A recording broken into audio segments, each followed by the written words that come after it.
बंधु, आज की योग यात्रा में हम शरद ऋतु के बारे में समझेंगे। नवरात्रा शुरू हो गया है, इसीलिए सभी योग प्रेमियों को नवरात्रा की शुभकामना।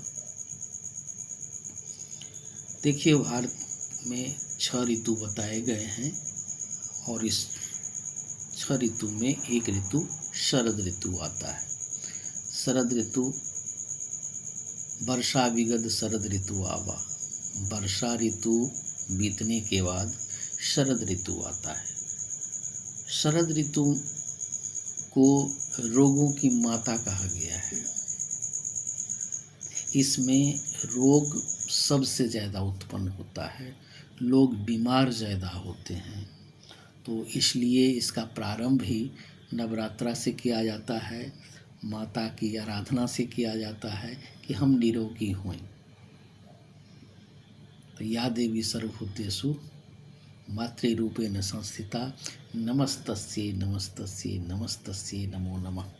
माता की आराधना के साथ हम भी शरद ऋतु के बारे में समझें। चूँकि हमने कहा कि ये रोगों की माता है, इसलिए माता से ही हम आराधना करेंगे कि हमें इस रोग से निजात दिलाएं। आयुर्वेद क्या कहता है? आयुर्वेद में यह स्पष्ट है कि इस शरद ऋतु में पित्त का प्रकोप बढ़ जाता है।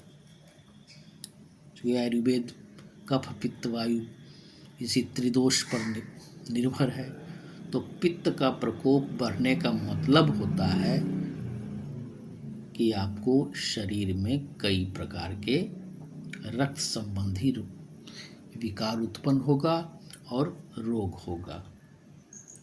रक्त संबंधी विकार होने के कारण आपको शरीर में चर्म रोग होगा, पित्ती आएगी, कई तरह के दाने निकल सकते हैं। तो चर्म रोग से संबंधित सारे रोग इस समय आपको प्रस्फुटित होता है। रक्त चूँकि दूषित हो जाता है तो जीवन में कई तरह की परेशानी आ जाती है। हम इससे बचे कैसे? सबसे मूल बात यह है कि हम इससे बचे कैसे। तो बचने के लिए जो ऋतुचर्या में जो शरद ऋतु में कहा जाता है कि शरद ऋतु में गर्मी से बचना चाहिए। आपको आश्चर्य लगेगा कि नाम है शरद ऋतु और हम कह रहे हैं गर्मी से बचने के लिए। तो बंधु, ऐसा है कि बरसात के बाद आसमान साफ हो जाता है और सूरज की रोशनी बहुत ज़्यादा प्रखर हो जाता है, जिसलिए और एक तो शरीर में भी जो पित्त जो जमा रहता है और शरीर के ऊपर जब सूरज की रोशनी पड़ता है तो ये ज़्यादा विस्फोटक स्थिति हो जाती है। तो इसलिए गर्मी ज़्यादा होता है। गर्मी बर्दाश्त करने के लिए जो गर्म के निवारण के लिए होता है, तो हमको ऐसा आहार लेना चाहिए। आहार में क्या है कि कहा गया है कि इसमें शीतल और मधुर आहार लेना चाहिए जो शरीर को ठंडा प्रदान करें। सब्जी में आप कद्दू, तुरई, परवल खा सकते हैं।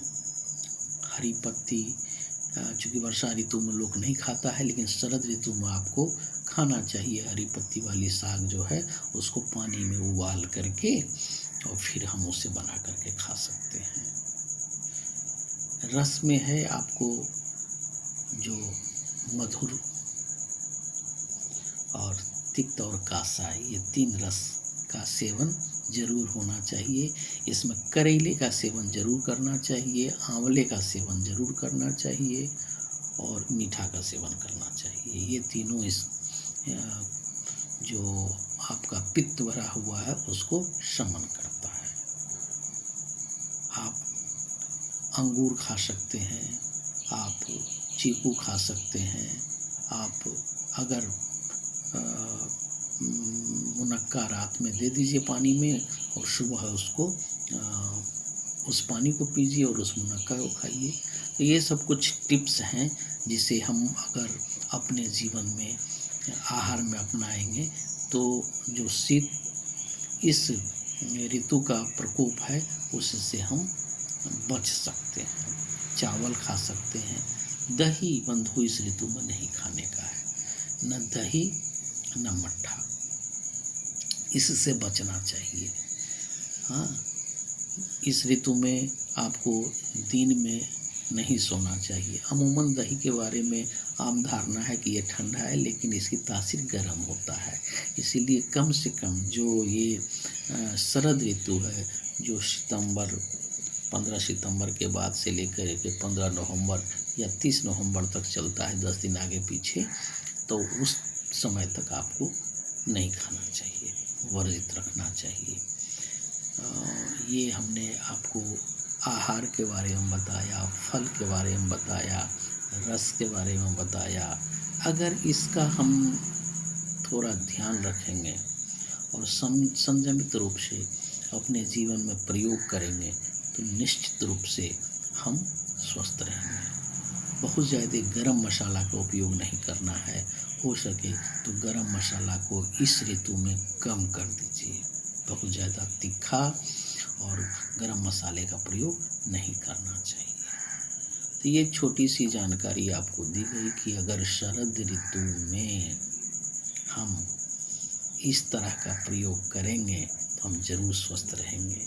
आप रात को चांदनी रात में थोड़ा देर बैठिए।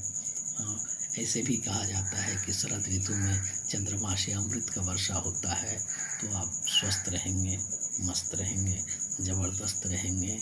हल्का आहार लीजिए, कभी भी भरपेट भोजन नहीं करिए, सिंपल आहार। आप गेहूं की रोटी, ज्वार की रोटी आप इसमें खा सकते हैं, तो वो सुपाच्य होता है।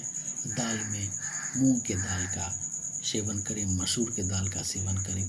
बहुत ज़्यादा हो तो आप अरहर की दाल भी यूज कर सकते हैं। ये हम भोजन में ले सकते हैं।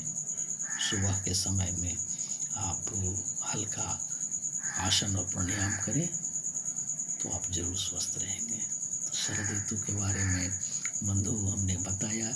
ये रोगों की माता कहा गया है, इसलिए 9 दिन आदमी नवरात्रा करता है। उसमें शुद्ध और सात्विक भोजन लेकर के अपने शरीर का शुद्धिकरण करता है। ब्लड डोनेशन के लिए सबसे उपयुक्त समय ये ऋतु होता है। इस ऋतु में जो आदमी स्वस्थ है उसे ब्लड जरूर डोनेट करना चाहिए, क्योंकि इसमें ब्लड का शुद्धिकरण होता है। बंधु, ये छोटी छोटी जानकारी हमने आपको दिया, इसे हम जीवन में अपनाएं और स्वस्थ रहें। धन्यवाद। ओम या देवी सर्वभूतेषु पुनः मातृरूपेण संस्थिता।